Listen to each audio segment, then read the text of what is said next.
Alright guys, we are back with some more Monster Energy Supercross 6. Today we have 2023 Arlington. Now I did stop doing the replica tracks for a while. It felt like that series was falling off a bit and, whatever. But this would be Supercross 6, and so since the game is new and hasn't released, I felt like we should try and do a replica. Plus, Arlington has been good racing in the past, but this track has...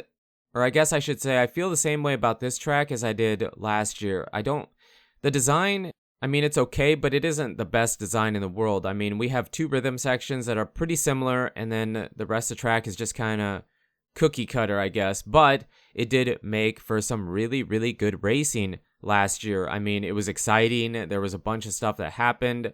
Maybe it'll be that way this year. It's a Triple Crown. I think it was... Was it a Triple Crown last year as well? I think it was, but this track, as simple as it is, gave me a pretty big headache trying to make it.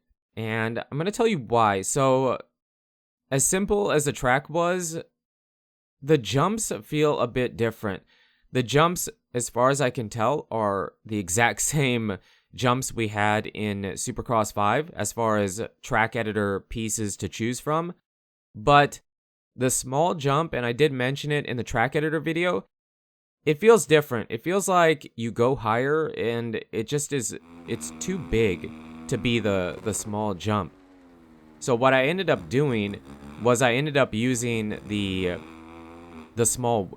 big whoop for a jump, and I used it here in this first rhythm section, and you can tell the scaling is pretty good. I wish it was a little bit bigger to where it throws you up a little bit higher, but overall, to hit those triples and to keep the rhythm section scaled down a bit, because otherwise the jump felt huge. I was going like as high as a Supercross triple, and it didn't feel right. And I tried making that rhythm section many different times, and I just couldn't make it come out the way I wanted it to. Do I think it will be a triple step on, step off triple? No. I think that first jump appears to be a lot smaller, and I think what they'll end up doing is probably roll that first one and then double step on, step off triple or something like that. That rhythm section could have a few different ways through it, and as we get farther in the track building, I'm going to show you why that was a bit difficult to do, because I did thoroughly look at the track map and whatever. But this rhythm section, the second one, similar to the way the first one is. Both rhythm sections are pretty similar. It's just like one has a dragon's back and one has 3 jumps in front of it.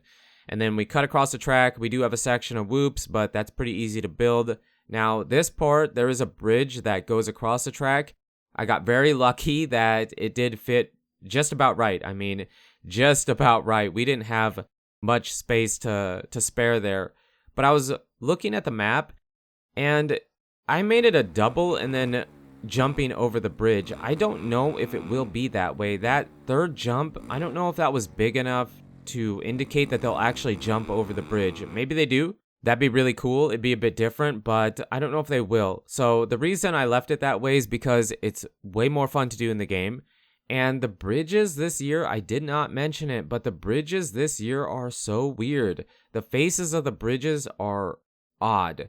So Arlington is a prime example. St. Louis, I believe, both those bridges in the game, like the faces of the bridge, the grip and the way the physics are is so weird. The bike will swap around, and it's like the face of the bridge is like ice. It's so easy to get turned sideways and whatnot, and it can be that way in the track editor. So I really don't care to jump off the face of a bridge because it just isn't that fun. I wish Milestone would have changed the bridge many editions ago to where, you know how in real life they have like a dirt jump face built up before the bridge, but it's kind of connected to the bridge. I wish they would make the bridge that way or give us an option to have that. I don't feel like that would be too difficult to add into the game, but we still don't have it, so whatever. But the rest of the track is we turn down the first turn the opposite direction, hit a double, Supercross triple, and then we turn a 90-degree left to connect it back to the start straight. And there is a jump there, but I looked at it for quite a while. It doesn't appear that that jump is going to be very big. It looks like it'll be pretty small. So the way I built the track, I felt like that's going to be just a single out to the start straight. But I don't know how they'll take the first rhythm section then. Because that first jump after, I don't know how to explain that. The first jump that you would hit off the first turn seems to be pretty little. I don't know if that'll be big enough to where they can triple. They probably could double, so maybe they double, triple onto the table. I mean, we've seen that quite a bit this year.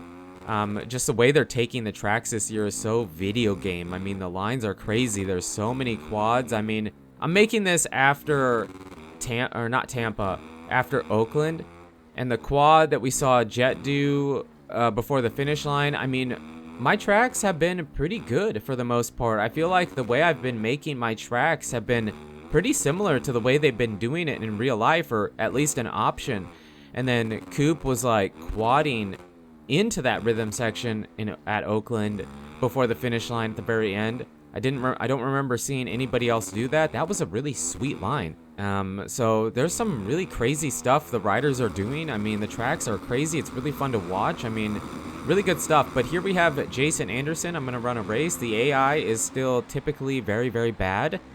I guess it's probably hard to get the AI to be programmed to run the custom tracks because they don't know how they're going to be versus the official tracks. But we still do a lap to validate it, and the AI does too. And I think the problem I had on this track is I had a bunch of large whoops to have for the jump, and the AI just doesn't take those very well. So the track came out pretty good. I felt like the scaling was pretty good.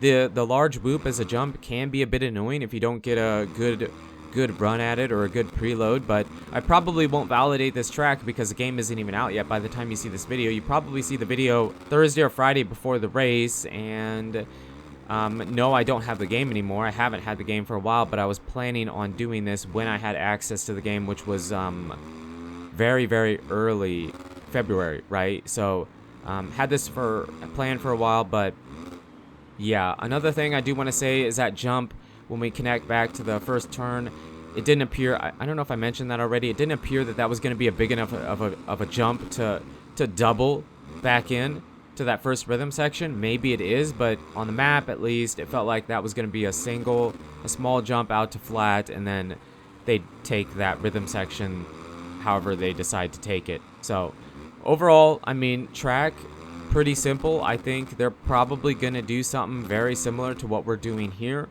Like I said, our tracks have been pretty spot on for the most part if you've been following them. I know the replica series has fallen off a bit, but I decided to do this one because it's a new game and it isn't out yet, and I thought maybe you guys would enjoy seeing it. I did see some comments I do see comments saying that they really enjoy this series and they want it, you like seeing it during the week, getting you ready for Supercross. And maybe I do one more. Daytona's coming up. Have something special for Daytona, something very special for Daytona. So stay tuned for that one. But yeah, I've been having some computer issues. I thought I had a GPU issue. Got a GPU, didn't fix it. I bought a lot of computer parts. Whoa, it was really expensive. So basically, I'm going to be building a new PC here in the next couple weeks. So yeah, bear with me. I'm not the best computer guy, but I'm gonna try to. My wife and I are pretty much building 2 new computers, so they're virtually identical. It was time. I mean, we both had our PC for a long time, so bear with me. I'm trying my best. If the gameplay is a bit inconsistent, this gameplay should be fine, but then if I have to record new gameplay for something and it's a bit the frame rate drops and freezes once in a while, I do apologize. I'm sorry. I'm trying my best. You deserve better than that, but like I said, it's completely out of my control. I'm just kind of waiting on parts and trying to diagnose what problem I have. I've tried diagnosing it, and it just isn't. It's one of those problems that so many different things can exhibit, so it's tough. It's really tough, but hopefully we get it sorted out in the next week or two.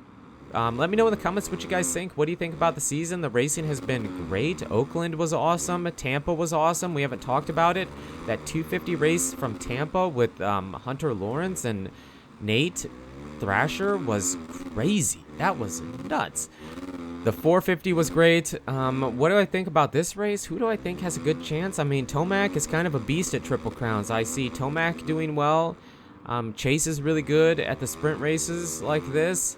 But so Coop can be pretty good too. The problem with Coop is he seems to be really strong at the end of a race, and these races are short. So if I had to pick, I would probably say Tomac or probably Tomac. Probably Tomac just because he's really good at these races. So he's good at everything, but especially these. So let me know in the comments what you guys think, how we do on the track. But you guys and girls are absolutely amazing. Thank you so much for the support on the channel lately. It really does mean a lot. And until the next video, take it easy.